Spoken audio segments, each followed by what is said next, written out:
This week on DRC, the boys discuss recent esports and Hearthstone news. Yes, Blizzard does indeed listen to player feedback and suggestions.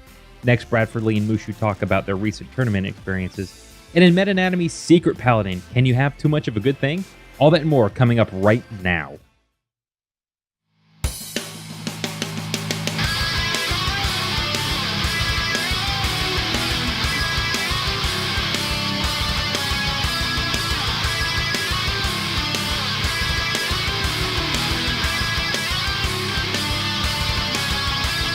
You're listening to the Death Rattle Crew, a Hearthstone podcast.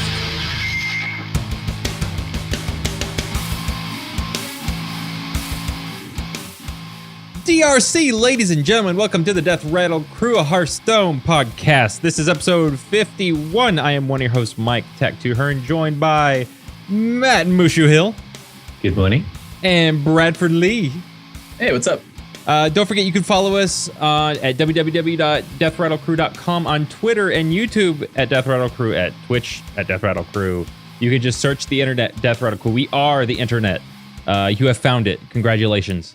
Don't forget you could write into us at mail@deathrattlecrew.com. And we are live every Wednesday evening, 7. Usually we're on at about 7 p.m. Eastern Standard Time. For the live show. And of course, you can get the podcast at your favorite podcast catcher of choice, iTunes, Pocket Cast, whatever it may be. So with that, guys, what has been going on? It's been episode 51. So we're one past 50, one past a milestone. So the honeymoon's over, Matt. Yeah, dude, time to get serious. Yeah. Get rid of Jeremy. I mean, come on. So what's Matt? You know, we brought you up first. Why don't you go first? What have you been doing? What's up? I've been abstaining a lot from Hearthstone this week. Abstaining. Yes. For those of you who play games other than Hearthstone, which until recently wasn't me, but no, I started playing Blade and Soul, which is a Asian MMO. It's like kind of like, I guess, Final Fantasy, almost like that sort of art graphic key style. It's like a lot more involved combat, sort of like WildStar, as opposed to WoW, where it's like, you know, you aim shit. But yeah, most of my the guild I play WoW with has been playing that, and including my girlfriend. So I've been fucking forever trying to catch up to them because they just have unlimited time. But yeah, so I've been playing mostly Blade and Soul, a bit of League of Legends with the new season that going around, but. Yeah, had managed to play like 20 games this week, so still played, but not as much. Like, it's not like the 150 games I usually play. But yeah, that's been me this week. What about you, young Bradford Lee? I have been playing the 150 games a week that I normally play. Yeah, I've been noticed that watching your stream, you've been busy. Yes, I have. I have been on a massive losing streak as of yesterday, though. So I'm no longer. I was like at rank like 135, and then I just lost a bunch, and then because I've freaking aggro shaman, I've getting wrecked by aggro shaman, so I switched over to aggro shaman. But I've been doing pretty good Naturally. I know, right? Can't beat them, join them. It's just like that's such a great Hearthstone mentality. Oh man, I'm getting crushed by this. It's the same in most games, but yeah. You can't beat them, join them. Pretty much how I've lived my life. It's what kept me alive thus far. Couldn't beat the guy. Well, I guess I'll just be part of his crew. Yeah. Well, I'll just jack him off. that too. Isn't that how you joined them? Sorry, I've been doing it wrong all my life. Yeah, I think you have. Yeah. I made a lot of friends though, so I don't know about you. Yeah, right. There you go. I've joined a lot of things. Yeah, I've just been playing a lot of Hearthstone, doing a couple tournaments. This weekend I was supposed to do 3 different tournaments. All 3 got canceled. So that was fun. We were talking about that. Yeah. Like the Latin America thing or whatever. Something. Yeah. What happened? No idea. All I know is I got to sleep in, which is I didn't have to wake up early in the morning. The Saturday tournament, I think, or maybe it was Friday. Anyway, one of the tournaments got canceled because Battlefy went down, or Battlefy, however you say it. And so basically the tournament organizer went down, and apparently the reasoning is believed to be that they were just hosting too many tournaments at one time, and their servers couldn't handle it, which, that's fine. And so they canceled that tournament. And then after that, they later that day, I heard, and it actually kind of sucks because that it was Saturday because I was supposed to go do something else that Saturday afternoon. And I said, well, if I lose my first round or two, I'll come and do that. But then they're like, well, stay tuned. We'll figure it out here soon. And I sat around for an hour and a half. And then finally they're like, okay, we're canceling it. And so it was too late for me to go do the other activity that I was planning for that day. Because it was actually a Magic pre-release that I was going to go to, but couldn't go to the pre-release. Got kind of screwed by that. And then Sunday, which was supposed to be another tournament, got canceled because of another major tournament going on. So the two tournaments I signed up for and that filled in my time slots got canceled during the weekend, and it really wrecked me. And then I missed one other tournament because it got canceled as well on a Friday as well. So it's just didn't get to play a lot of tournaments this week. It really sucks because you need to spike a tournament each week if you want to get the BlizzCon points you need, since you can only get one tournament win per week under their rules. So wait, what? You can only win. Yeah, you can only win. Week. You can only win one per week. If you win two, you only get the points for one of them. So I was not aware of that. That seems like a snake in the grass. Another reason why getting top 100 on ladder is that much more important. That makes more sense. That completely changes our discussion from 2 weeks ago then. Mm-hmm. Okay. I didn't actually know that at the time either, but now that I know that, it's... Do you have a source for this, or there's just some person? Yeah. What's your source? Yeah, like that, because that it was through Racy. Wasn't obvious to me. So it was through Racy who told me that the other day. And Racy is on Vicious Syndicate Gaming. He's a great streamer. Check him out. He's very talented. And he had won 3 tournaments this week. Holy fuck. Or maybe it was 2 and then 1 right before the week, like whatever the cutoff is. I don't know if the cutoff's like Sunday or the cutoff's Monday, but he won 2 or 3 tournaments over the last week or so. Just been crushing it with his strategy. And he specifically said that to me. So he hasn't been playing in tournaments for the last couple of days. And I've been checking out his stream for that reason, because he's just been just doing some ladder climbing and been chatting with him specifically. So I don't have the official notice in front of me, but based on what he has told me, and I would assume his experience makes sense considering he's been putting up really good tournament results, and I assume his BlizzCon points aren't really stacking up as they should be. So it's one. So you can only earn. I assume you can only earn 1 instance of points each week. So if you come third in a tournament, you can only get one. You only get 1 point. And then, that's the understanding that I have as well. Yes.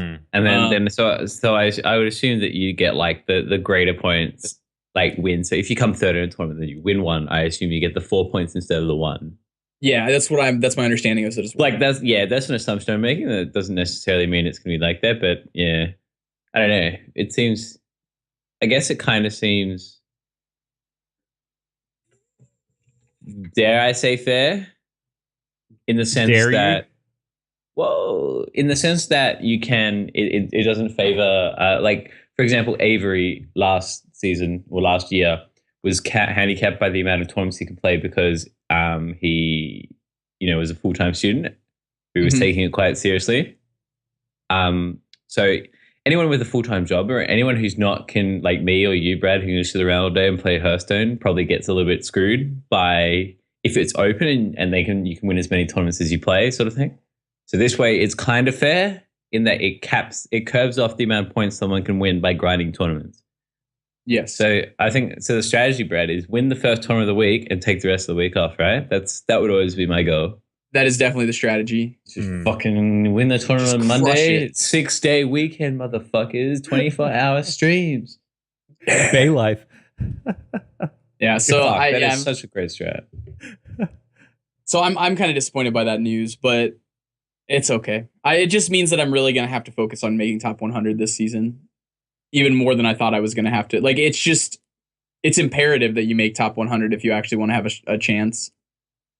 No. You just go on a ridiculous run at the end when you do the I don't even know what the cutoffs are for like the preliminaries rather, but maybe just go win a Tavern Hero event.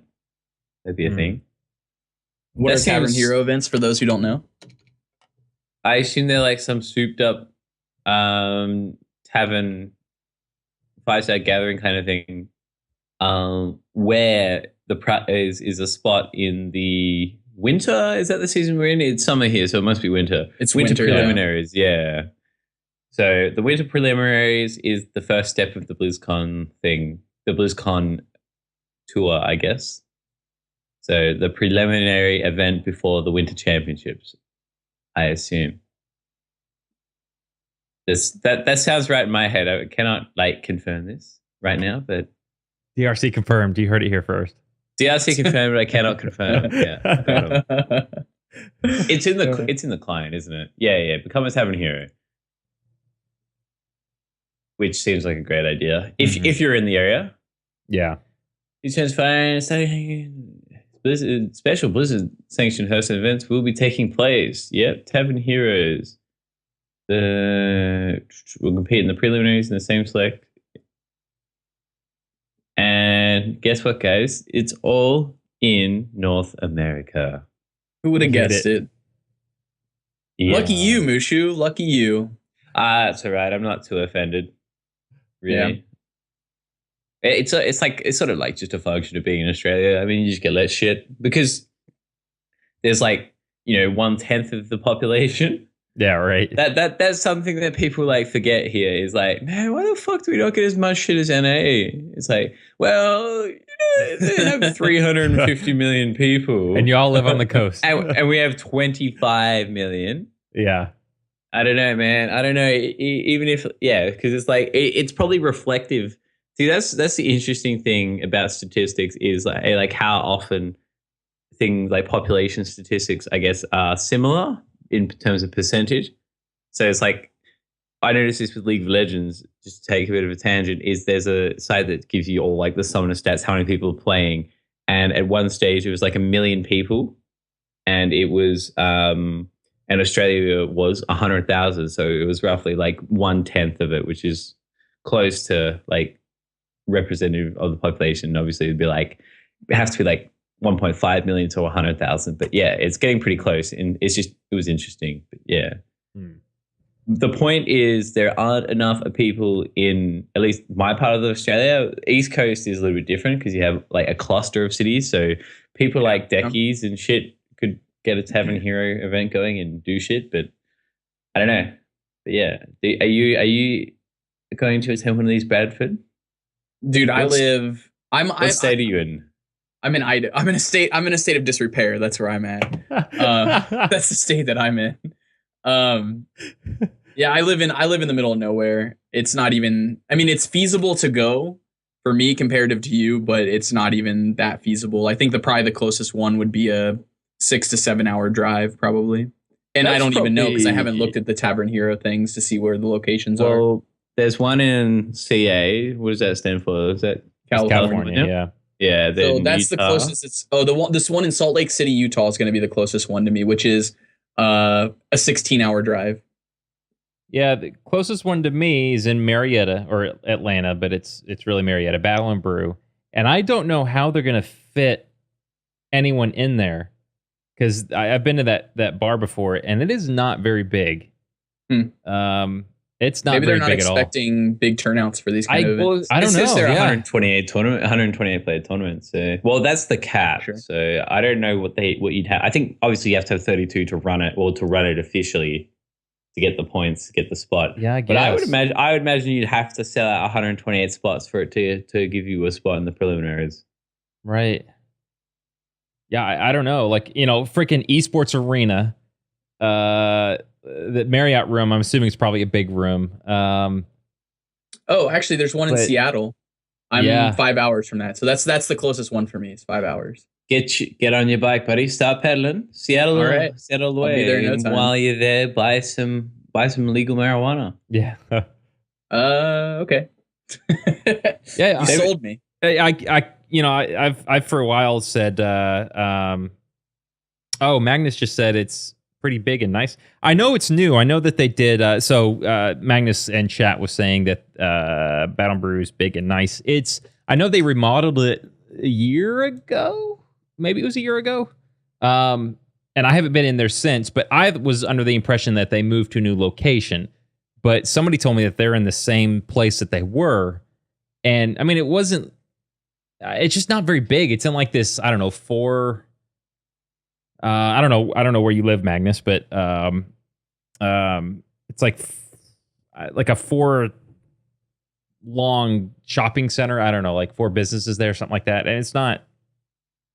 I don't know. I haven't been there since it's been redone though. So maybe they took over one of their businesses next door or something. But yeah, I'll go check that. That's coming up too. I have to get J Horns. J Horns, you want to go? Let's go. All that to say, like in the past I've complained about like where we live, like there's just no esports stuff going on. But I guess Smite Championship was like 2 weeks ago, a week ago. Dude, I would have gone for that. And it was fantastic. I played Smite in my life. Yeah, I was driving past it on the way to work, and there's a Cobb Galleria or the Cobb Energy Center, and I just see this big line of people, and then a big Smite sign, and I'm like, oh, if I'd known, I probably would have taken off work. I never even played Smite before either, but I probably would have gone. Just to go. I feel like you could probably like play a couple of games, slap on a TSM jersey, and you'd be laughing. Right. Okay, so they moved. There was an Australian team in that. I think not 100% sure. Maybe Avant-Garde, but probably misquoting it, and someone's gonna hit me. But yeah, they probably should hit me. But yeah, there was an Australian team that got to Worlds and got sent home, but we made it. Australia, get it. Because we seem to be like kind of outclassed a bit in a lot of games that aren't Hearthstone, because Deckies went pretty far. But holy fuck, the preliminaries are only the top 128 ranked players. GG. Yep.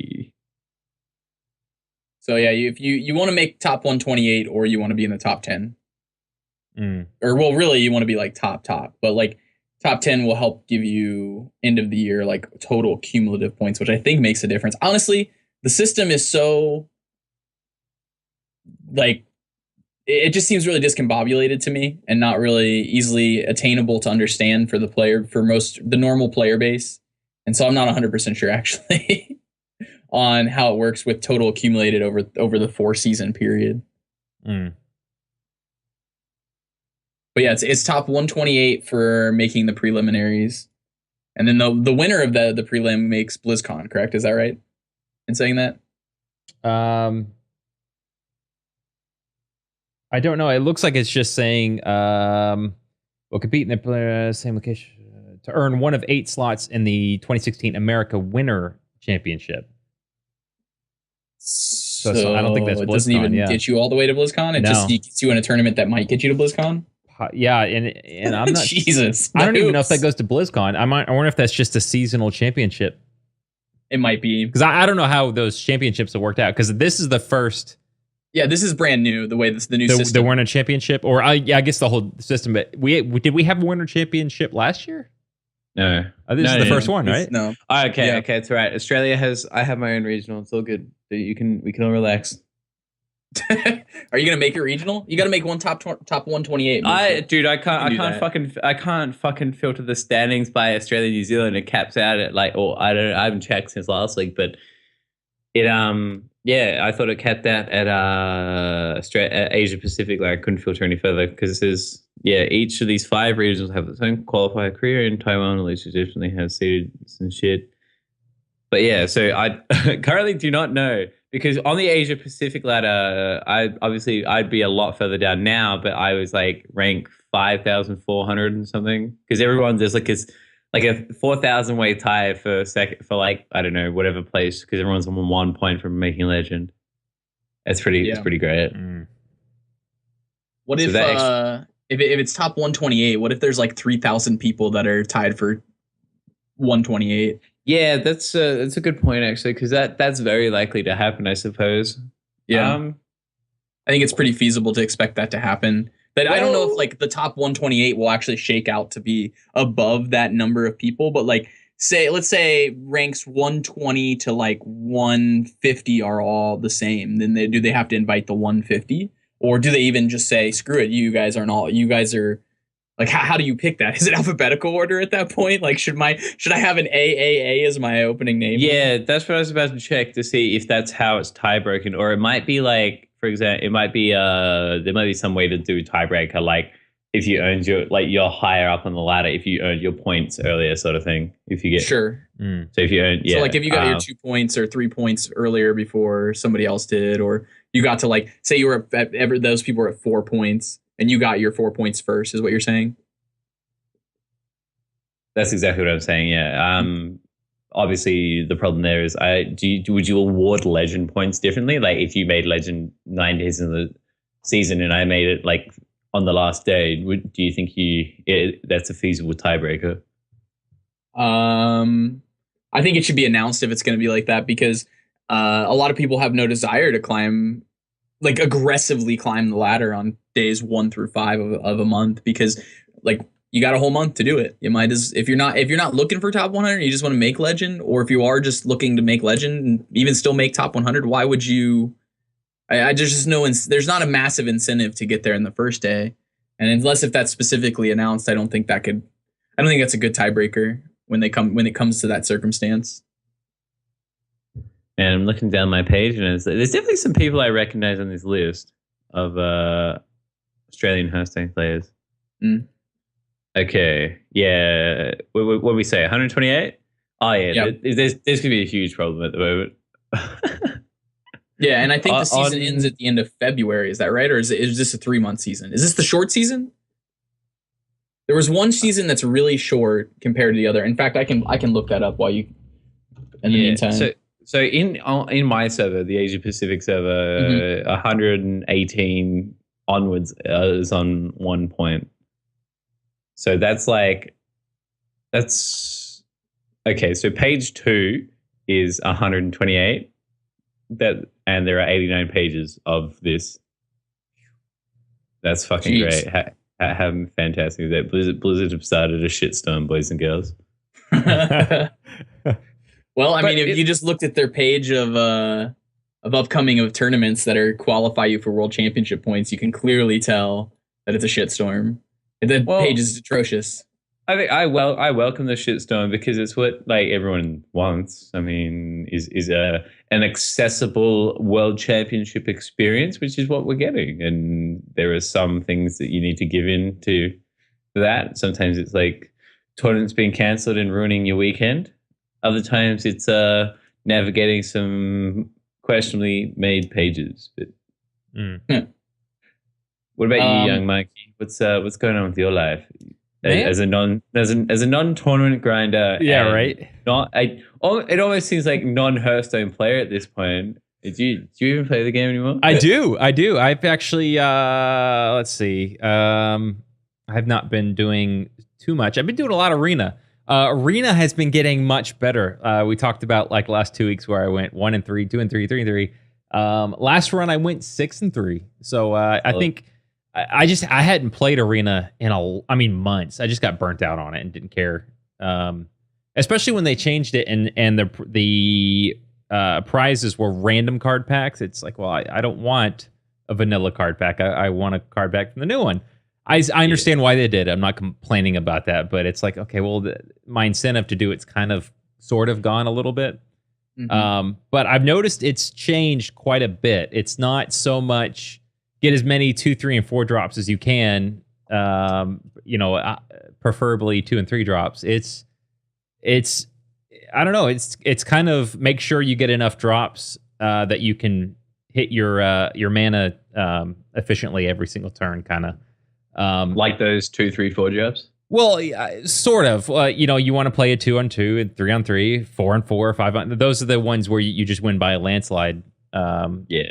Is if you can play a 4-on-4, 5-on-5, 6-on-6, you're pretty good. And I like with all these new cards that we've gotten, Mage isn't as big of a threat as it used to be because there's more spells to make the chances of Mages getting flame strikes a lot less. So it's changed a lot. So I think it just took me. I was a little rusty. I just needed to get back into it. So. I'm back on, boys. The Arena train. Other than that, I haven't really been playing any other games. Was relaxing and playing a little bit of Need for Speed, the 2015 release. EA, that's who did it, right? EA Sport. Yeah, I think they did it. Didn't they do it? Yeah. Okay. Sure. Sure. EA Sports, the one thing that we need on the next Need for Speed game, because there's not enough of it. I need more load screens, cinematic load screens. When I'm in the middle of a race, I want you to flash as many colors, and I want people to call me, and even tooltips that you can't, like, you lose control of the game. We need twice as many of those. If I want to play by myself offline, I want to load into the game, choose to go offline, and then have to reload into the game. But I want to do that 2 more times. So, EA, you did a great job, but I think you can do it better by doing all those things in the next one. So I know you're probably not watching the podcast, but EA, right here, bud, right there. The gameplay is so good, but they are just these AAA companies, like, oh my God, like, outside of Hearthstone and even Blizzard maybe as a whole. Blizzard's made a few mistakes, but not big ones. Like, I'm talking like Diablo 3 Auction House. That was probably the biggest blunder I could think of them doing. I think the D3 Auction House seemed like a good idea at the time. Yeah, like, and I'm not saying it was like the sort of thing that you had to like do, right, and then but to their credit, remove. What I'm saying is that's the biggest blunder I can think of. Yeah, is that? I mean, what else? I don't know. Like, WoW releases are pretty fucking dreadful. Panda was pretty bad. Yeah. No, not the content, but like the time. I would weigh up. I would take all the flashy lights and terrible tooltips. Yeah. Over waiting a year on one light set of content. But I digress. Yeah. Oh, Antoine in chat goes, QQ more, go hug Bernie Sanders. I agree. You know the background of my not too hard. He might die, right? He's the old. He's pretty old. Yeah, Bernie. Yeah. The background of my computer right now is a picture of Bernie Sanders hugging a cat with like cats in the background. It's hilarious. Every time I look at it, I still chuckle. It's so good. Yeah. Put that one up on Twitter for the folks. Yeah. All right, I'll put it up on Twitter. But other than that, Photoshop battle on Reddit. I'm gonna be, now that I see where they're gonna be for the tavern. The Tavern Hero, the World Championship Tour. I'm gonna plan on being at the Battle and Brew. Magnus says it's new, bigger, and better. So, and how far is it for you again? Oh, it's 30-40 minute drive. It's not very far. That's not from bad. Me. No, and I live outside of Atlanta, so it's if you're in the Atlanta area and you're going or anywhere, if you plan on going, write me up. Okay, so Magnus says he's going to go. I'm sure Jay Horns, you'll go. So if you're going to go, write into me at mail@deathrattlecrew.com or on Twitter. Just be like, hey, I'm going to go too. And we'll try to meet up and we'll hang out. I'm going to contact them and see if I can, maybe we can get some player interviews. That would be interesting. So anyway, that'll be... and Neil, yeah. Jesus Christ, Jay Horns. I'm not gonna read that out. Anyway, so yeah, we'll be Battle and Brew on February 7th, and they don't have times on here. I'll have to go look that up, I guess. Just let everyone know the winter season does end in February. So February is the last month of the winter season, and the way they do it is the prelims happen.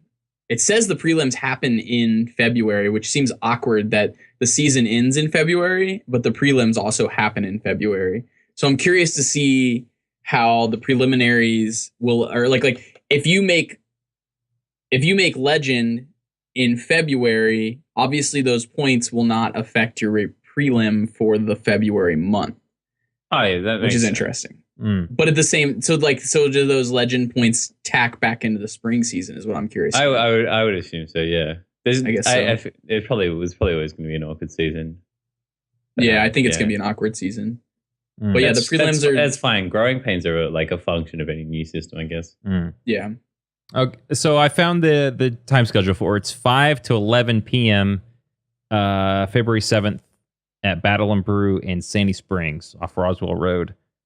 So yeah, we'll be there. You do have to be 18 or older to get in. It is a bar. Thank fucking God. Yeah. My God, that'd be Last fantastic. Hearthstone, Matt doesn't like last kids. live Hearthstone. No. Last Hearthstone tournament I went to, like they're all. It made me feel like I'm only 22, and it made me feel like an old creepy guy. And there was actually an old Yeah. creepy guy there with a fedora on. Well, I don't know if he's creepy. He looked creepy. I didn't really talk to him. He could have been a perfectly nice guy. And then there was like some 14-year-old kids, Perfect. and it's just like So lit fedora guy made it you look less creepy. Yeah, help you fit in. sure, yeah. Like creepy fedora. Call guy. out to Fedora guys. Hey. All right. So let's just go ahead and get into the news. We've kind of already talked about it a little bit. Let's just do it. There's been quite a bit of news. I guess we can just go ahead and knock out ESPN adds an esports section to their website.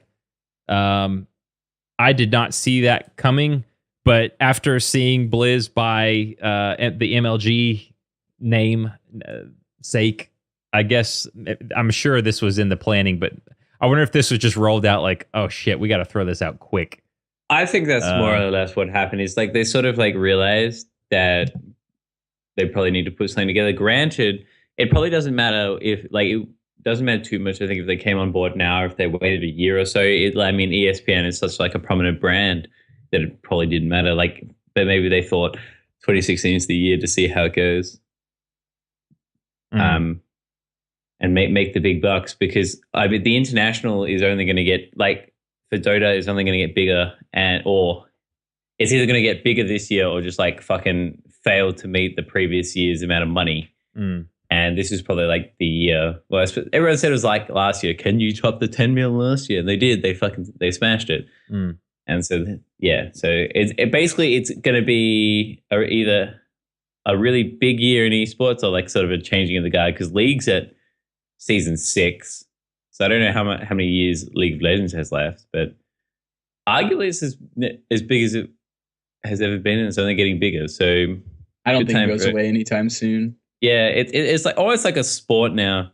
Like they've staggered. I think they've done what they needed to and staggered like new hero releases a little bit more than they used to. But otherwise, you just have too many things in the game. But yeah, it was nice to see that Hearthstone was among the 3 esports that received its own subsection. Like it's Heroes News and shit, but it's League, Dota, and Hearthstone. Which is awesome. That's fantastic. Do you want me to get to the blue post, young? Yeah, Mikey? let's just go ahead and do it. There's been quite a bit. I think, we talked about what I think was last week. Ben Brode was, kind of like, we understand now that we need to be a little more vocal. And some of the player base thinks that we're just kind of not doing anything at work. So it seems like they've taken that and are just like freaking doing more than I even expected them to do. So, yeah, go for it, Matt. Where do you want to start? We will start from the eldest of the news, the post by Zariah. They've gone ahead and banned a bunch of more bots. So if you're botting, probably time to stop if you haven't been caught already. Which I actually, Brad, since we talked about that, I actually saw one this week, and it was a shaman. Oh, no kidding. Their turns, it was the same amount of time in between them actually doing something. It didn't look as robotic as it did, like, I think it was a year and a half ago. But that set time where they were doing the math, where the bot was doing the math of what it had and all that stuff. Impressive. I think the only thing that gave it away was its turn length, like you were saying. Yeah, that was a big thing that I noticed. Randomized turn length, where they're like, Yeah, why not? Yeah, I mean, if you're gonna do it, just go all out, right? I don't know. Apparently you're butter on WoW, so yes. Hashtag Jhorn things. So yeah, that's pretty self-explanatory. If you're botting, probably stop. Maybe, I don't know. If you want to risk it, then you're probably a bit of a chump, but sure. Zariah also talks about communication this week in another blue post.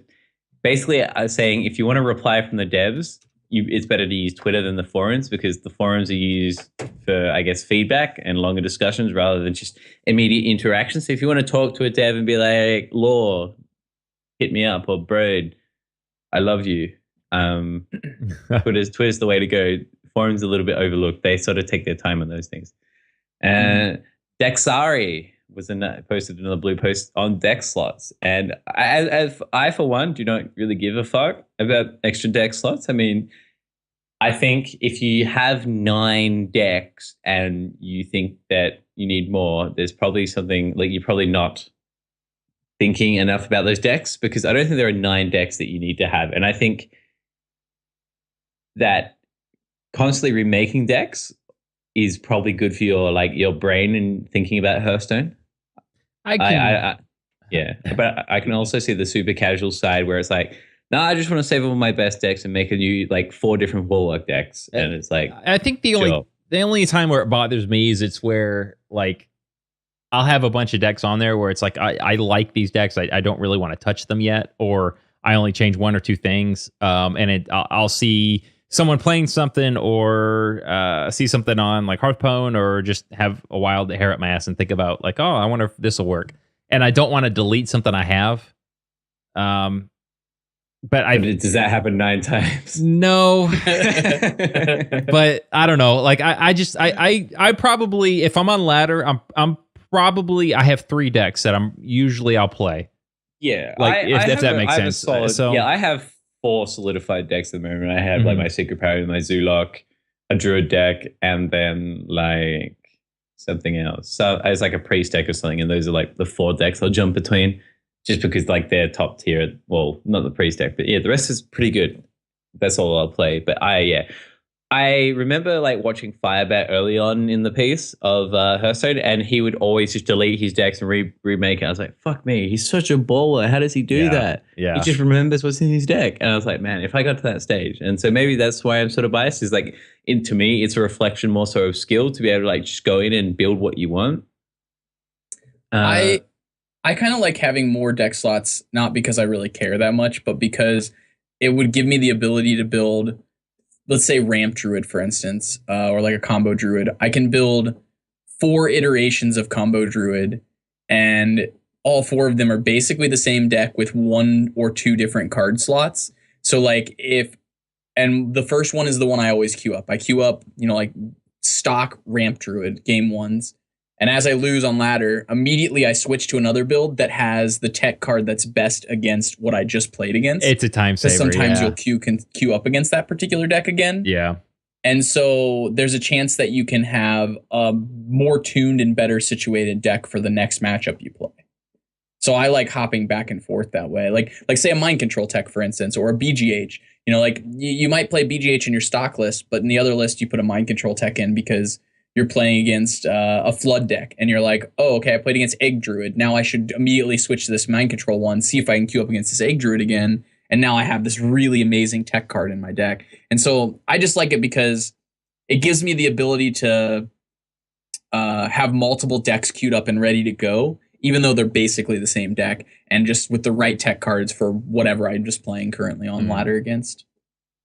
I don't know. Yeah, I suppose in that sense, it sort of also gives a slight buff to tournament decks, in that if you can say if you have 18 deck slots, then you can have as you say 5 or 6 iterations of a deck that with different tech options, and so you can switch between. A lot of these tournaments, you're not bound by the list of cards, you're bound by a class, so you can have 4 or 5 different Warlock decks and just switch the fuck out on them. Play Zoo one game, play Reno Lock next game, or you can play Zoo with a BGH, or Zoo with a mind control deck or something like that, as you said, Brad. Yeah. Which, that's kind of nice. Yeah.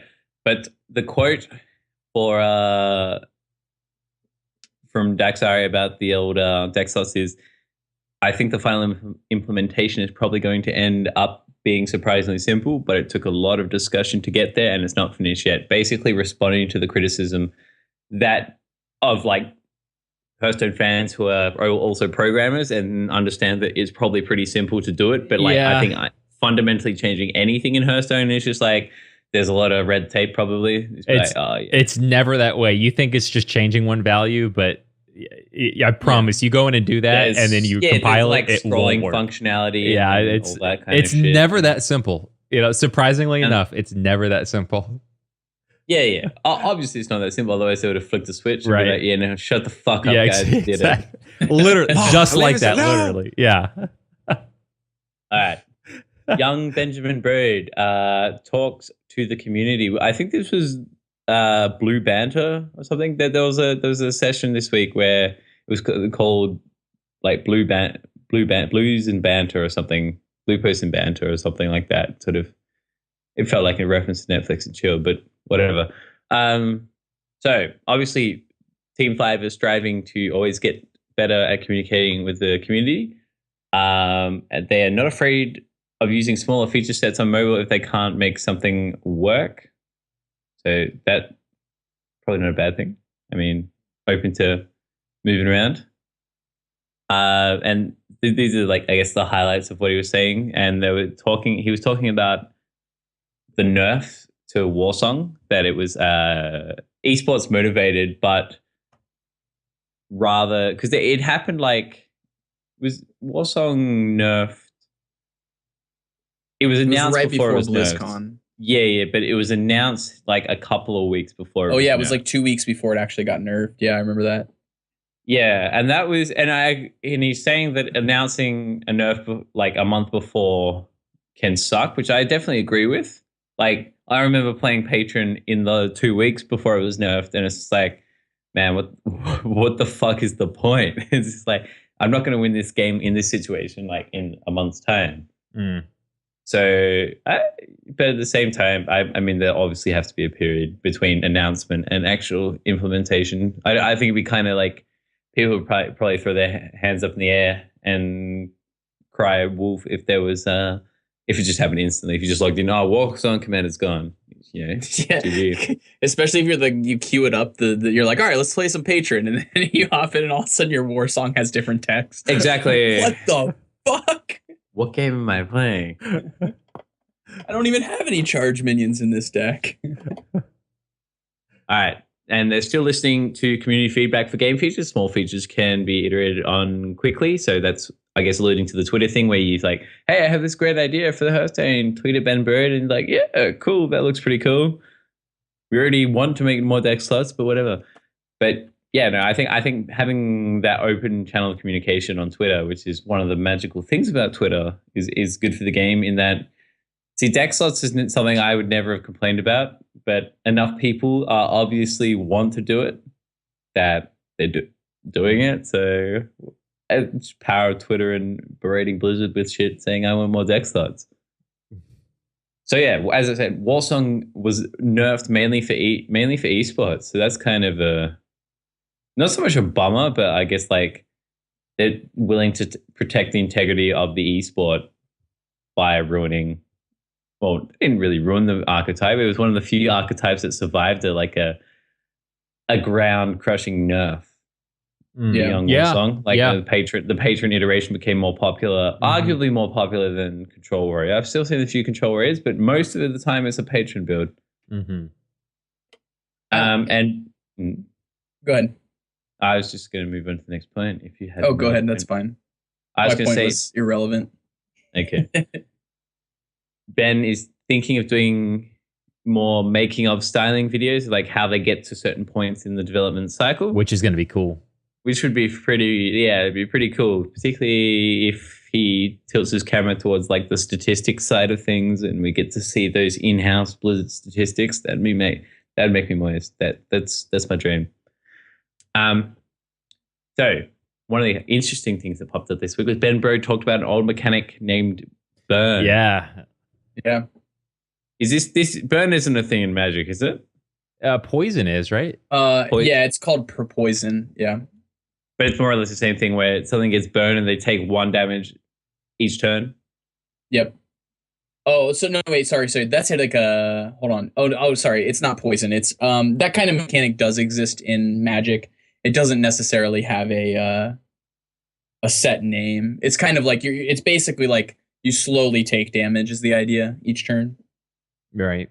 Poison is you stack. If you get a certain stack of it, you're dead, right? Yes. Okay. Yeah, poison's basically an alternative way of dying in Magic. This burning though, or burn, doesn't actually. You just take damage at the start of your turn. You take an extra point from then on. Is what the idea of burn was. But that kind of mechanic also exists in Magic. It's just it's an upkeep cost that you have to pay in certain circumstances. It's just a part of how it works. So the other thing I missed was Benbird admitted to them making mistakes, so that they're human after all. So something like Lock and Load can be made better by adding in more cheap spells in the future set. So it sort of seems like they're alluding to it not being as great as they thought it was going to be. Another thing that didn't make this list was they were talking about animated armor. The creature that makes you only take 1 damage per turn originally was a neutral, but Master of Disguise, the rogue card with the battle cry, give a friendly minion stealth, ruined it. And Broad said that card, Master of Disguise, has ruined a lot of cards like that from being neutral, because otherwise, obviously it's OP as fuck if you can stealth Makes something. sense. If you can stealth something that's like a 5, well, I don't know what the body is, like a 5/5 or whatever. It's a 4/4 for 4. I guess 4 for 4. basically, like Freeze Mage, you get like a rogue variant of Freeze Mage, basically. Well, just any rogue just becomes inherently ridiculous because you can only take 1 damage at a time. Obviously, you can play a round of it, sort of. But yeah, I guess you could play like a piloted Shredder rogue and pray for magic. Sure. That's it, though. Good luck, kids. Good luck, kids. Yeah. Good luck, kids. And finally, the last blue post of the week was Ben Bird and Dean Ayla talk about the Discover's history. And this was originally from IGN. All these previous nice blue post tidbits have come from Hearthstone, but they second sourced the IGN. So we're sort of basically I'm just copy pasting from other people. That's how I do my news research. Is like, but there's so much of it. Nothing wrong with it. It's like what's top of Hearthstone, what's top of Ghosty Gamers. All right, I'm gonna scroll through my Twitter feed, and I suppose that's like research for us these days. I mean, it's not like I'm gonna be able to break like an original story or anything. Anyway, Discover was originally known as Treasure, which I could see that. That seems not too far-fetched to call like the effect of Discover Treasure. It's like, hey, look, an extra card. That's, cool. And apparently it was pitched before the Grand Tournament. So a lot of these things that come out in 2015 for Hearthstone have been around for a while, I guess. The Brawl featuring Discover mechanic came out after it was tested with League of Explorers cards. They tried having Discover place the card at the top of your deck or shuffling it into it. It didn't work, quite as well. But it's probably just better. Yeah, they're going into your hand. Could you imagine if it went into your deck? That just seems kind of, or I suppose on the top of your deck. Yeah, but it's still not card advantage at that point. Yeah, well, it is in the sense that you'll have more cards in your deck than your opponent, but that's not like, I guess, as a proximal card advantage if you're in the control versus control matchup where every card counts, and in that sense, I suppose. But yeah, you're definitely right. It's not as good. Discover is relatively similar to a draw card value. They looked at current cards with draw to choose how to implement it. So in the sense that you look at something like Dark Peddler, 2 mana for 2/2, you get a Battlecry, 1 Discover 1 card, which is quite similar to, your Novice Engineer and Loot Hoarder. So I think obviously it's a Warlock card, but it kind of like 100% just like shits on Novice Engineer for Warlock, I guess. It's just like, why would you ever play it? Yeah. I suppose if you make some sort of like weird freeze Warlock in the future, it's only 2016. Anything can happen by 2017 points. That's right. This is interesting. The choice to apply Discover to only your class cards was made late in the... Wait. The choice to apply Discover to only your class cards and neutral was made in late in development. You have a better idea of what your opponent or even yourself will draw from it. So I think that's talking about deciding... So originally, say for instance, you had Dark Peddler. It could find a 1-drop from any class is what you're saying. originally in the development. Yeah, that's sort of what. Yeah, that makes sense, I guess. Yeah, fucking hell, could you imagine that? If you had 9 classes dangerous. to draw from, that would, anything can legitimately happen. It's just like, no, I'm happy when they got to the testing work, boys. Mm-hmm. And the last tweak to Discover was made to make it choose class cards more often than neutrals, and that was like that's so good for like Dark Peddler. I mean, being able to get like a consistent Power Overwhelming and Soulfire is just disgusting from that. It's just like, I win so many games like that. Granted, you also kind of lose some games when you get a Hungry Crab, and it's just like never. It's like Hungry Crab, Secret Keeper, and like the fucking the Valdir or whatever he is, the one that takes like 3 damage. Oh yeah. Injured Cavalier. There you go. Yep. Yeah, that kid. It's not a fun time. No. The League of Explorers and Discover were developed independently from one another, and it just worked out well in the end. So, they brought it together. And it's kind of cool. Yeah, that's all I have for the news this week. A lot of news. It was a big week of blue posts. Yeah. So yeah. I'll be back with some more interesting news next week, hopefully, because I'll actually have to like dig for it, because in theory there's not going to be 7 blue posts this week coming. So I'll maybe come back with some team news and some rumors and shit. We'll see. Ooh. So this is a good week to talk about this. There might be some massive news coming because since the grand tournament release schedule has been 80 days approximately. Yeah. And that means at the end of this month, we should be seeing, if they follow the same release schedule that we've been seeing with this more accelerated release schedule as of recent, that would suggest that by the end of January, we would be seeing new content potentially coming out.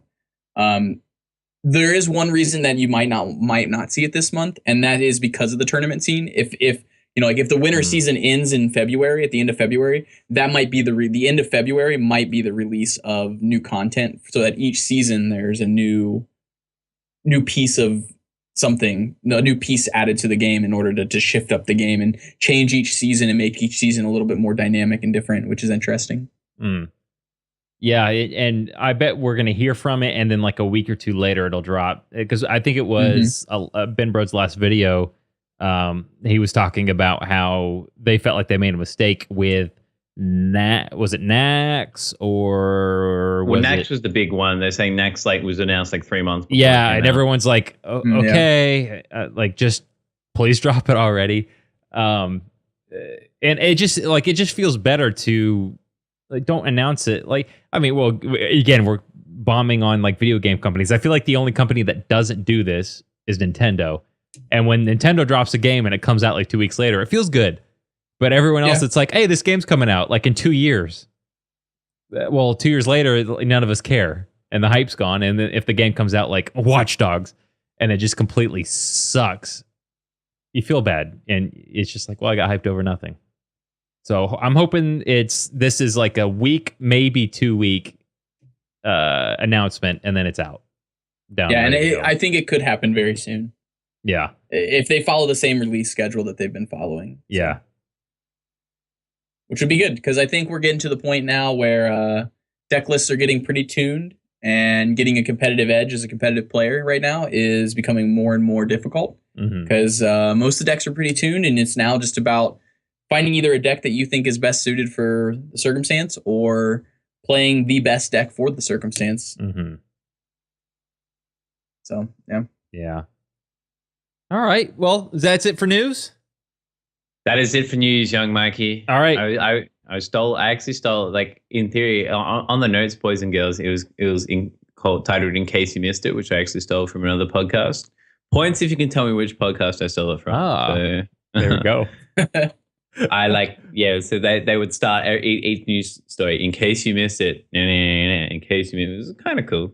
But Perfect. I don't know. Yeah. Tell us what you think about like having a news segment, because like I know initially you were somewhat opposed to having a news segment. I was, just because everyone does it. Fuck everyone, right? I don't know. Like, Yeah, Mike just wants to be a hipster. I do. I got to be like different. everyone else. Got to be different. you know. But I think like particularly things like Blue Post create like good discussion points. Like there was some things I admitted, like there were a couple like some team news, or not so much some team news. It was just like Vortex joining the same team as Faramir and shit like that. Ooh. I sort of like admitted. I mean, I don't know. It really isn't like a hipster thing. It's just like everybody does it, and you can go anywhere if you really wanted to see this information. Yeah. But I mean, this is understand that. But this is interesting stuff, and there's a lot of discussion to be had with some of this stuff. But like you were saying, like players join a team. Cool. Everyone else has talked about that. There's really no discussion there. You know, unless you're telling me, I don't know. It would have to be something controversial for me to be like, yeah, let's definitely talk about like, is Hosty even playing anymore? I would assume so. Okay, is he on a team? I have no idea. See, I don't even know. Like, you watch him be on a team right now. Like, that would be interesting, you know, or especially if like Archon took him back or something, you know, that would be interesting. But I'm just like a grumpy old man, so don't listen to me. Don't worry about it. So yeah. If you guys definitely, if you want more news sites and you're like, Tech2, shut the hell up, we want news. Please tell me to shut the hell up, and we'll just continue to do it. But yeah. For the most part, I'll only pull out things that are inherently interesting to me. Sure. Like Blue Post always interesting, right? Well, some aren't. There were some other ones I was like, nah, I don't give a shit. Like Borderline, Borderline was gonna cut the first three of the deck slots. The talking about communication and the botting, because like who the hell cares about botting almost. Yeah, because like, I just it's sort of funny that people are still doing it. I guess like, I suppose as long as people aren't getting caught, they're going to be making bots sort of thing, like try and push the envelope, as they say. Right. All right. Well, that's that segment. We're going to take a quick break, and we'll be right back with Meta Anatomy. Quick break, motherfuckers. DRC would like to thank Brainiacs for their support of this podcast. If you have a tech idea for improving your business's workflow, Brainiacs can provide a turnkey solution to specifically fit your needs. You can contact them at www.brainiux.com.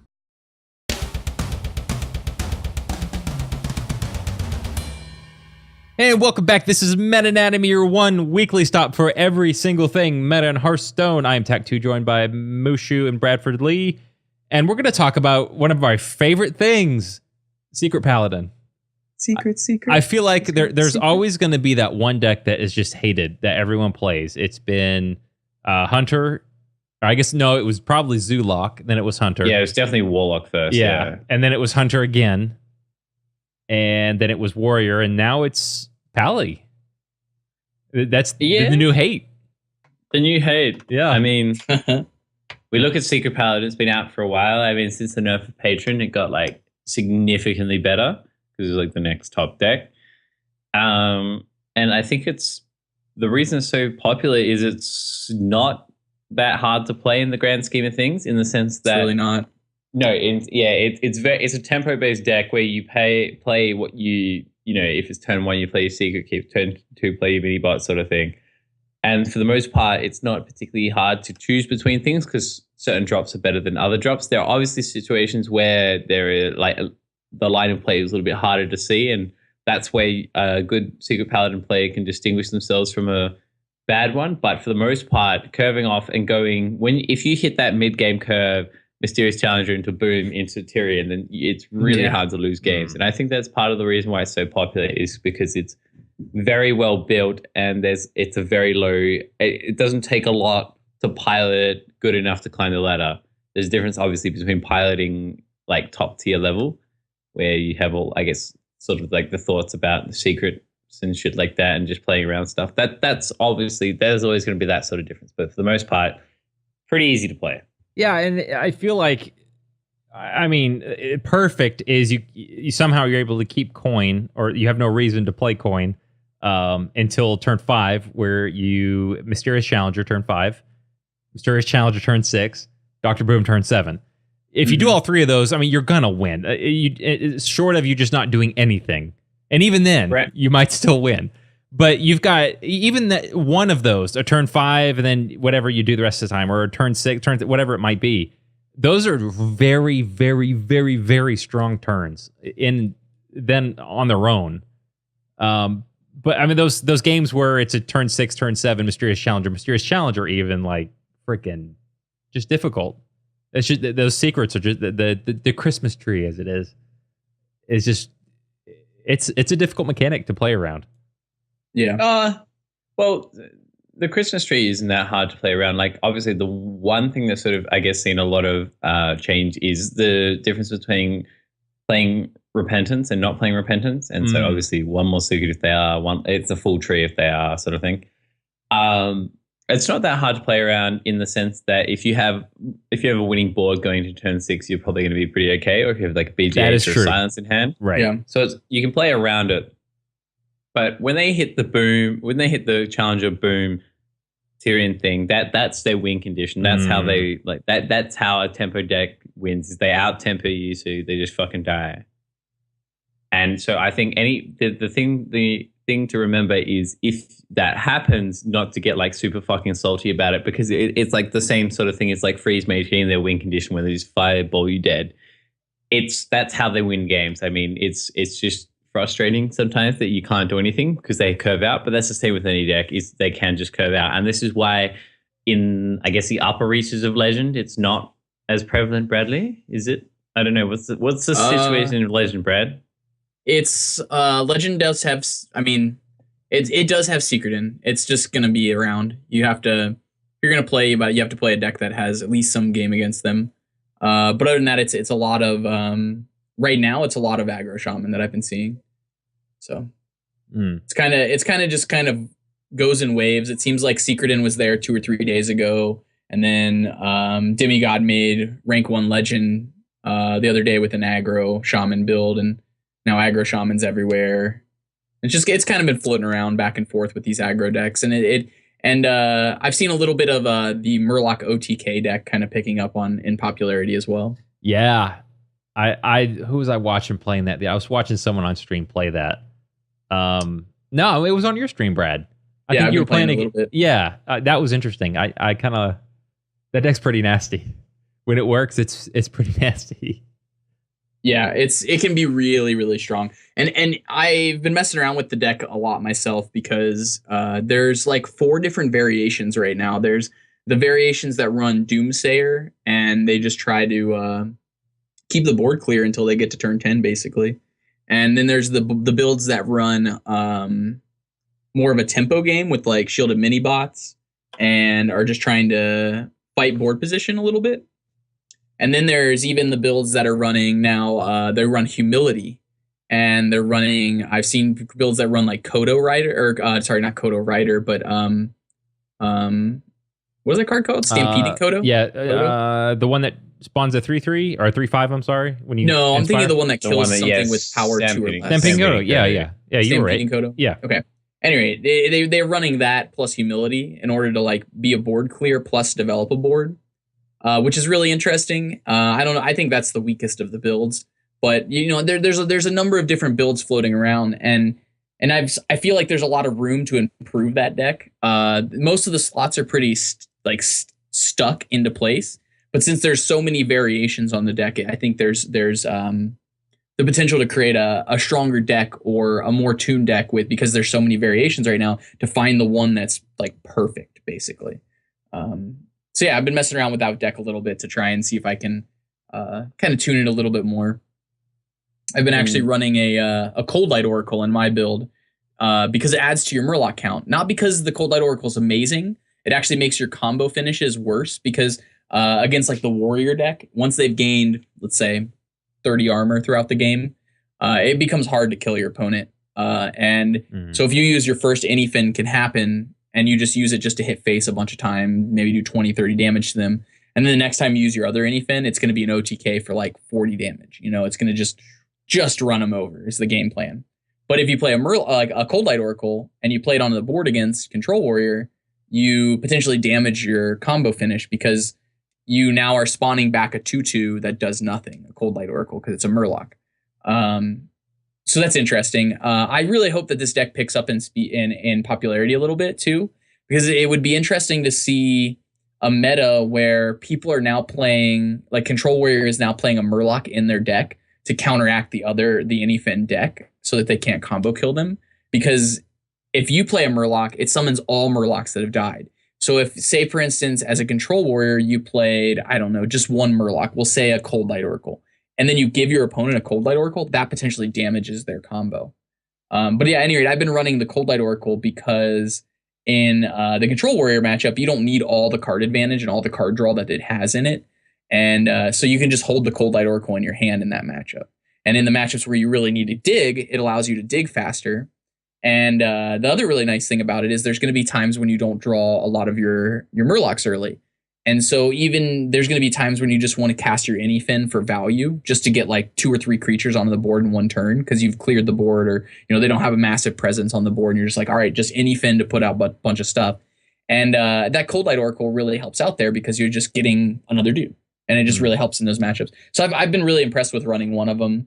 I don't know if it's the optimal list because I haven't played enough games. I've probably played 50 games with the deck so far, and I've also played with 2 other variants, playing about 10 or 12 games with those. But I really do think the deck has a lot of potential, and it's been seeing very strong play at upper legend spots, and I think it has a lot of game. Mm. Yeah, and it's really fun to play. In response to Lanicus, could they nerf Mysterious Challenger at all? No, no, they won't, because they've said that they want it to be a meta response. Right. Which it kind of has been.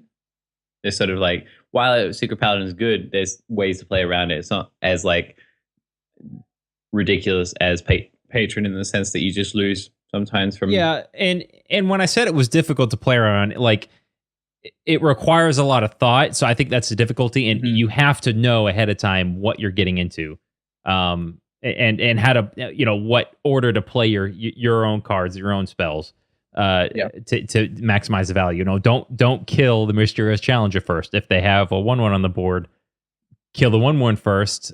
So that way, if something comes back, it's a 1/1 and not a 6/6, and then you can big game hunter the 6/6 that gets buffed with 3/2. There's a lot of ways to play around it. But you just got to know ahead of time, I guess, is what I meant. And what I like about this versus decks like the old Patron Warrior is Patron Warrior, you just didn't want to play cards because that gave your opponent advantage. But you not playing cards gave your opponent an advantage. So it was, not only was it unfun, it just sucked. Whereas this, like, play all the cards you want, basically. You want to get ahead on board because you need that. You need activators, and once everything is done and all this secrets are done, then you can start killing things or go face. I'll apply pressure. Whereas I felt like Grim was harder to play around. It was, all right, I either need to go just balls to the wall and hope that they draw bad, or I'm going to be playing the long game and hope that they get bored and start playing things when they shouldn't. You're basically hoping that they make mistakes. I mean, sometimes that's the case, but those days are gone. All that to say, I think, in my personal opinion, as much as I'm tired of seeing Secret Paladin, I think it's a fair deck. Oh yeah, it's strong. The criticism, but the criticism isn't so much it's an unfair deck. It's like the meta's getting stale. Yes, yeah, I think so. I can agree with that. Which would go hand in hand with Bradford suggesting that there might be some content soon. Yeah. What's it gonna be? League of Udwa. No, because we're getting a set, aren't we? So Udwa would be set. Yeah, it'd be Udwa. Yeah. Yeah. So probably not Udwa because that's not a set. That'll be an adventure. I said it was going to be troll based with the rage mechanic getting some buffs. That was my vote, my guesstimate. Yeah, I can see that. I hope so. But I see that more along the lines of doing like Zul'Gurub or something. Yeah, exactly. Right. Or Zul'Man, or just they'll probably lump it all together for the troll one. Just like There are a shit ton of Zul'Gurub bosses. There's a shit ton of bosses. So, but I can imagine they'd probably just lump it all together. Yeah. And maybe have a slightly bigger one, like a 5-week. Yeah. Who would be the troll? Because Vol'jin is already a card. Who would be the big? Well, it probably wouldn't Force the necessarily person. because the hacker was Hakar. Oh yeah, was the last Hakar. boss of the Yeah, club, yeah, and then yeah. then you have the one-armed troll guy from Zulaman. Yeah. And shit like that. Mhm. Okay, so we have some cards. Yeah. Huh. Isn't there talks of new effect coming? I don't know. Is there? Did you guys, Matt? Did you see anything about a new effect or a new mechanic did or anything? Not. I believe it, but I might have seen them that they want. I might have seen that they want to introduce a new mechanic in the next set. Mm. Yeah, Zul'Jin. Hang on. I think that's a good idea. I think they need to be releasing a new mechanic with every set yeah, because it just adds diversity to the game and opens design space up. Sure. You know, like a new mechanic gives more design space for, like, you can go back, just like we were talking about with Loot Hoarder and Novice Engineer. You can go back and kind of recreate cards and with slightly different skewed mechanics, right, like discover instead of draw a card or things like that. So right. I'm on the other end of it. Like, I don't think we really need any more mechanics at the moment. Really? I think interesting. Yeah, because otherwise you end up with what I fucking hated about like where Yu-Gi-Oh! TCG got to was that every set was inherently like better than the other set in that it just like was designed to be significantly better. Like, I guess obviously power creep's a thing. And Yu-Gi-Oh! Got to the point where it's just like directly better. Like everything before the new set that comes out is absolutely fucking trash. Whereas that's not so much the case in Hearthstone. I think we need at least a few more mechanics, but I definitely think that we have some mechanics that just need buffs that just aren't used. Like what? Enrage. We have one class that uses Enrage. Arguably two with Mage, but really just Warrior. Warrior is the only class that uses Enrage. I don't know. But I would like to see some more mechanics like burn, maybe something like that. I think introducing new mechanics is just fun. That's another reason, just because it's like, oh, cool, this new thing that I can do now. And I like that. Mm. And by the way, isn't Zul'Jin dead? I see Magnus in chat is talking about it. And he dead? Yeah, but that doesn't mean that he can't be a boss in a Hearthstone adventure. I mean, Nefarian's dead, and he was in That's true. Blackrock Mountain. Like, I think, and all the guys in Next Famous are dead. I don't think them being dead in current WoW means they're not going to be dead. Yeah, dude, that's it's not true to form at all. Yeah, all the bosses are dead. Well, I suppose League of Explorers is a little bit different. Yeah, right. Well, Lank has put in about auras, and that makes sense. I mean, what was it Ben Bro talked about? They test mechanics in Tavern Brawl, and and that lead mechanic that we were talking about earlier is kind of like an aura effect. Just continually keep bleeding your opponent for a point each turn. So I could definitely see an auras. I think it's a nice time to finally introduce auras, as it's a mechanic that we don't know yet, and it's also a mechanic that doesn't just directly deal with board presence. Mm-hmm. Because we've got enough minions in the game. It'd be nice to have, something that has a long-term effect. It's kind of like Ysera's effect. Ysera's effect is in every turn you get this effect kind of thing. I would love to see something like that where it says at the beginning of your turn, this always happens. And you see that a lot in Magic, and that really adds a level of dynamics that I don't think is quite put into Hearthstone yet. I'm wondering where in the UI they'd put that, like over your champion, with your champion light up or something, like. But see, I would have thought that auras would be more minion based. So like a minion. I was thinking about that too, right? In the sense that we've got a couple of currently already Blood Imp. Blood Imp. Yeah, the green one. Blood Imp, the one that gives you +1 health. Is that the one you're speaking of? Well, yeah, that used to be an aura, is what I mean. It used to be. You're right. Yeah. Passive. No, I mean you've got some freaking Mage has one, right? The spell stopper. Raid Raid leader. Yep. Sure. Yeah. So we have something like a Direwolf Alpha. Well, that's not really so much an aura. Oh, Well, it's I suppose adjacent. I'm sorry, you're right. It's like an adjacent aura. Right. The Nerubian dude that makes all the battle cry minions one more or two more, whatever it is. Nerubian Weblord is what he is. Yeah. Right. He's right. got an aura. Right. Yeah. So it's definitely like kind of fringe in the game. It does exist, though. You're right. It just is. It'd be nice to have like a world effect for long term. Always. I think if you were to go any place, though, we were talking about where would it fit in the UI. You have your weapon on one side of you, and there's a blank space on the other side, and so I think that's a pretty natural fit for some type of effect to sit there at all times. It'd almost be like another circle. That would be similar next to your hero power. Yes, next to your hero power. Yeah, I could see that. Mm-hmm. Or maybe you give auras only to heroes that don't have weapons available to them. Oh, no, well, that wouldn't work because of Blingtron. Everyone's able to get weapons. It's just so it wouldn't. Never mind, that wouldn't work because you still need that space for weapons specifically. Well, I don't know if we've talked about it or I heard we've had discussions about it. I feel like we've had a discussion about it.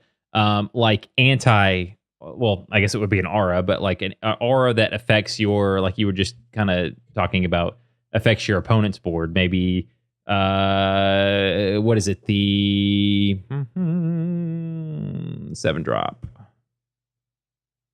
Oh my God. No, it's a 6-drop. Is it 8-drop? Like I could see something that affects your opponents, like a world enchantment or a world aura that basically gives all of their minions -1/-1. Exactly. What is the? You're thinking Mistcaller, right? I mean that's one. That's the one that gives all of your guys plus, right?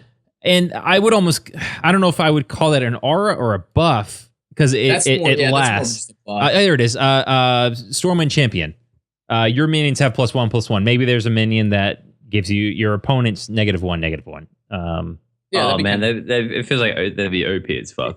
I wonder, like, it would have to be like a freaking 10 cost. Even just as a Stormwind Champion, that's just a 7-mana 6/6 that gives all your minions or your opponent's minions -1/-1. Right. It'd be a similar effect to what Stormwind Champion's already trying to do. I don't think it'd be broken. I think it'd be more powerful than Stormwind Champion because it's a more proactive play. It would be good, especially if it was expensive. It would be good against aggro decks, but you'd have to live long enough to play it. Yeah. I like it. Which would be interesting, too, because you think of like Secretin, for instance, knocking their guys down 1 power, making them -1/-1 can be really strong because they spit out muster for battle, for instance, and just have a bunch of 1/1s with their hero power. So it would be a good balancing act for dealing with Secretin potentially. Yeah.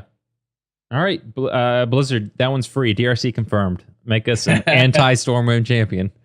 I mean, like Dreadscale, what is that? Dreadscale Worm? Is that what it's called? The Hunter Legendary that does 1 damage to every other minion. Yeah. Kind of does a similar effect already. Sure. But I really like the idea of being able to shrink your opponent's creature power as well, which would be interesting. Or even potentially pumping your opponent's minions as well for like BGH tricks. And I mean, Abusive Sergeant already gives you that ability a little bit.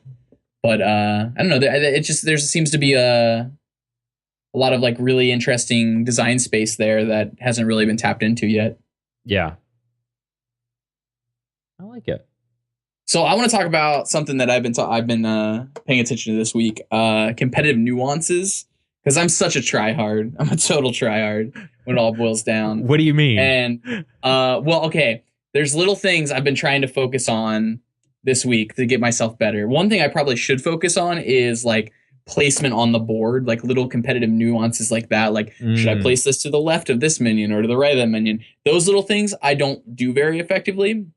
But like, for instance, like the things that I've been trying to work on this particular week was the biggest thing was I made a spreadsheet. And whenever I play anybody in Legend from here on out for the rest of the month, I'm recording what they're playing and any like tech cards or obscure things that I see in their build. And right now I have a list of like 60 some odd players from 60 or so games since I've been in Legend. 60 players. Yeah, I'm at 60 that I've recorded at this point. And I forget to do it sometimes, but I've been recording them, what they're playing, what I'm expecting from them, and like just noting everything. And it's funny because it's already made a difference because I've actually played against somebody twice now. It was the same person, and I played against them once, like 3 days ago, and then I played against them twice in a row yesterday. And during that time frame, they were playing the same deck, and it was a Reno Warrior control deck. And I knew what their deck list was because I had written down like 6 cards that they had in their deck. And I wrote like, it's a Reno build, and I wrote all these different like little nuances things down.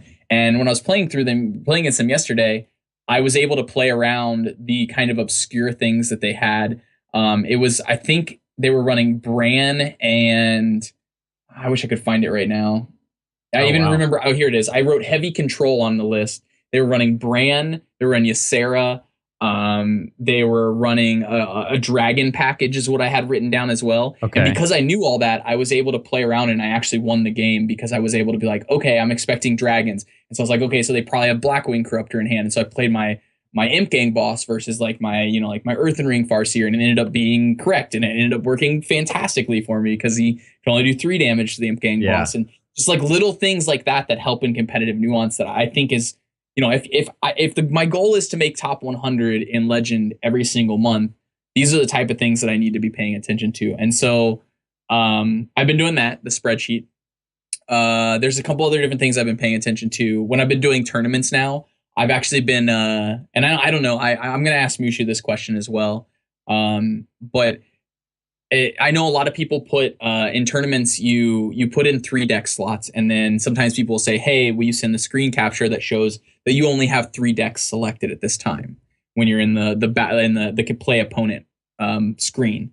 And that's because, they don't want you to have like 4 warrior decks queued up, and then you play warrior last, but you play mage and, like something else second or first and second. And then you're like, oh, well, this is obviously, the right warrior matchup for what my opponent has left. And so, they don't want people cheating in that regard. Mm-hmm. And so when you send those pictures out, they're just screen captures. And one of the major things with those screen captures is, if you've got your deck named, if it said, say I'm playing Reno Lock and I'm playing like Secret In and I'm playing like, I don't know, Aggro Shaman as well, and those are my 3 decks. If I have those written down, I have Aggro Shaman written down on one, Reno Lock written down on one, and Secret In written on the other, my opponent immediately knows what I'm playing in a tournament because I had to send this screen capture out. Right. And the problem is that I can't go into my collection and then like delete the names because then they'd think I'm cheating because I might be changing my deck in the collection screen. Right. So some people have been taking the approach of just not having any name on their deck, which is like just leave it blank.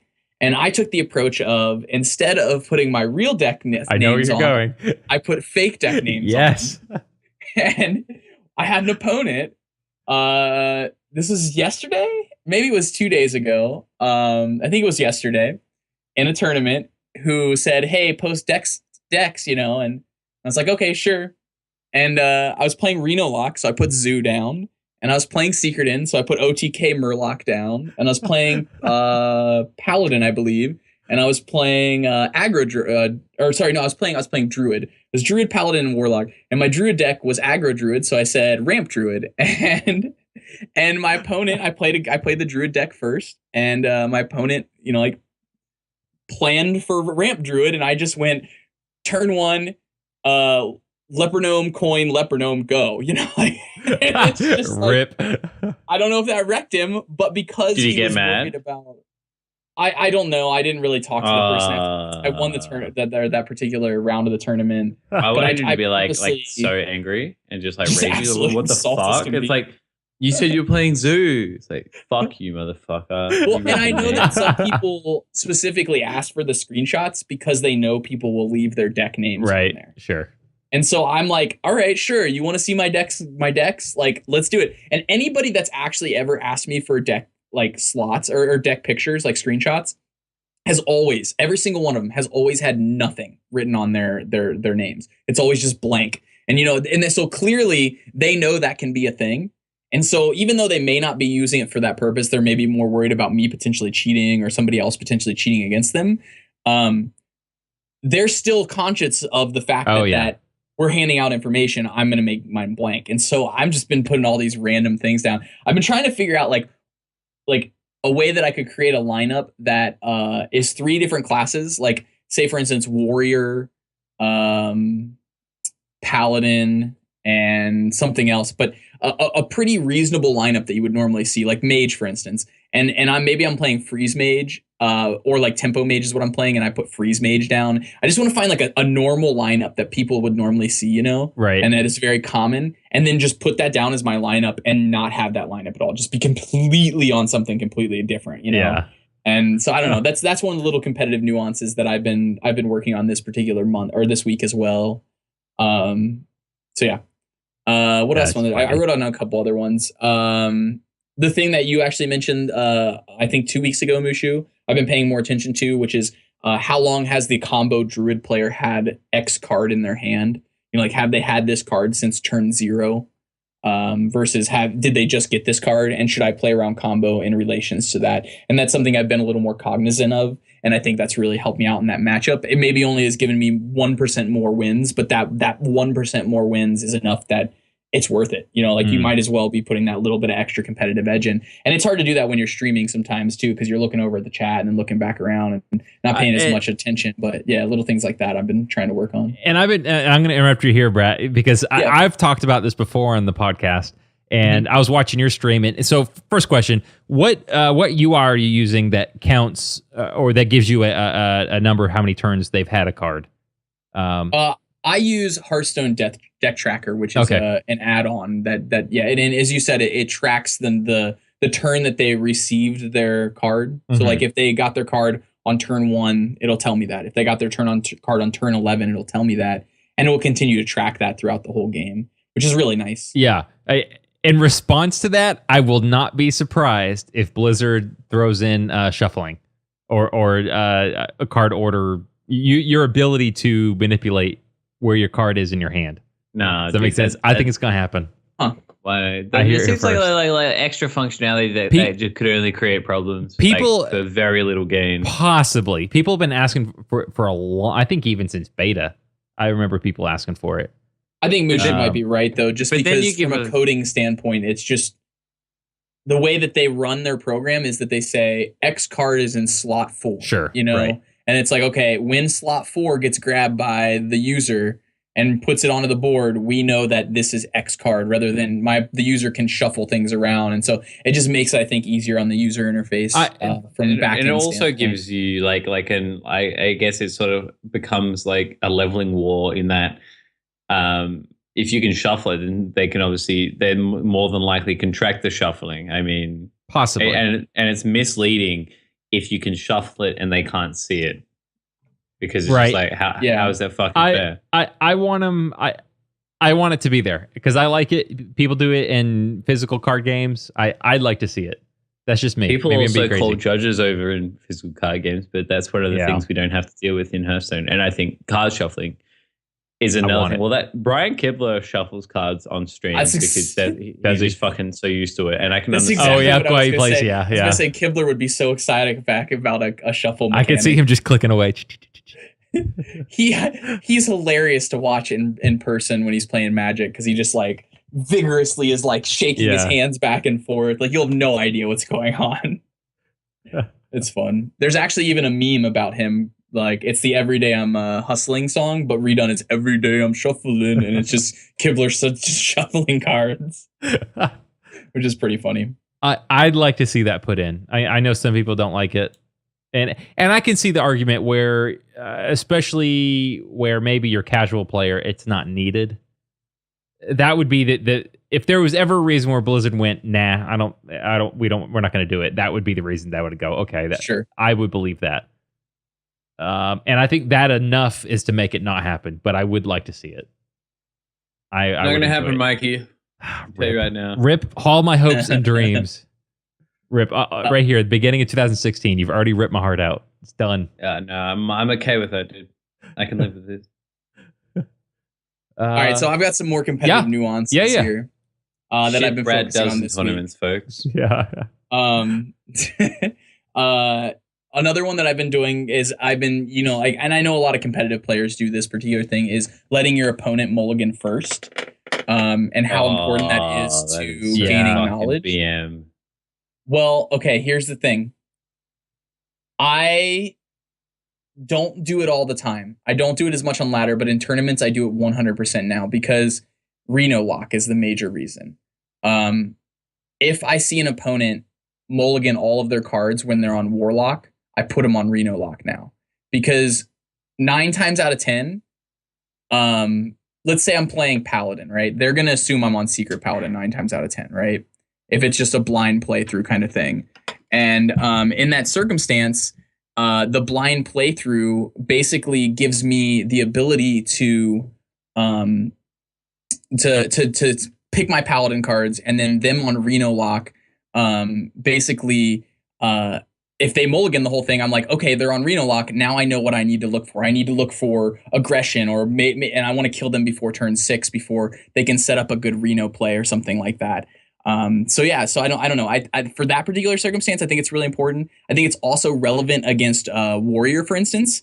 So like if they keep one card and they're on Warrior, I just assume it's Fiery War Axe, right? So I'm like, okay, do I lead with the Haunted Creeper or do I lead with the Knife Juggler? And obviously, it's almost always lead with Haunted Creeper against Warrior. But there's going to be time frames where you might want to just jam your Knife Juggler. But if they kept that one card, then you're like, okay, I need to mulligan this Knife Juggler and look for something else instead. So yeah, I don't know. That's a little thing that I've been messing around with and trying to get better with when it comes to competitive play and the little nuances, I guess. Yeah, I agree 100%. Because a lot of people did that, especially for Zulok way back when. It's count your opponent's cards, even like during the mulligan phase. If they keep them all, well, I guess it's different now because there's so many different decks. But yeah, back then when there was a couple, depending on the class, it was you could tell ahead of time what the deck was before you played it or started playing that game. I think Trump and maybe Masan have videos on that. So you can go check those out if you're at all interested. Matt, what else are you seeing on the? Oh, go ahead, Brad. No, go ahead. I was just gonna say, what else are we seeing on the ladder right now? I mean, as I said before, it's been a lot of that aggro shaman just floating around at the top of the legend. It seems like it's so efficient at what it does. Even if that aggro shaman deck loses X amount of games, let's say X amount of games is like 40% of its games, it cycles through games so quickly. And at the top of Legend, you're going to see less Control Warrior right now, which is a relatively, like, not the best matchup for it. You're going to see like no Priest, basically. So that's not necessarily the best matchup for an aggro shaman deck because they have to battle through way too much stuff that way. And so it just gives them a position where all of their bad matchups are not existent at the top of ladder right now. And so like I think what my strategy is right now is I'm going to try and give myself to top 200 again and just play that deck just to keep myself there, because if its bad matchups are non-existent at top of ladder, you might as well be playing it. So, and it's just so strong. It's so strong. But yeah. I honestly haven't seen much Reno lock at all at the top of ladder. Really? Over the last, yeah. Well, I mean, I'm sure it's around, and I know there are good players putting up good results with it. I was watching Racy played yesterday, and he was a top of legend. He was at like rank, I don't know, between rank like 30 and like 100 or so with it, and he was doing really solid with it. But it just seems like that deck list has kind of not been floating at the top of the tables that much as of recent. Maybe I'm wrong on that. Maybe it's just because I just haven't seen those people. But it just seems like it's kind of stagnating a little bit, not quite pushing as good of results anymore now that people know how to play against it. Okay. Well, boys, anything else? No, let's wrap this bitch up, Mikey. All right. Well, that is episode 51 of the Death Rattle Crew. Don't forget you can follow us on Twitter, YouTube, Twitch. Just search the handle Death Rattle Crew. Our website is www.deathrattlecrew. deathrattlecrew.com, and you can email us at mail@deathrattlecrew.com. From the boys here, I am Tech2, joined by Matt Mushuhill and Bradford Lee, and we will see you next week. See y'all later. Nothing, Australia? We can have Australia. Australia.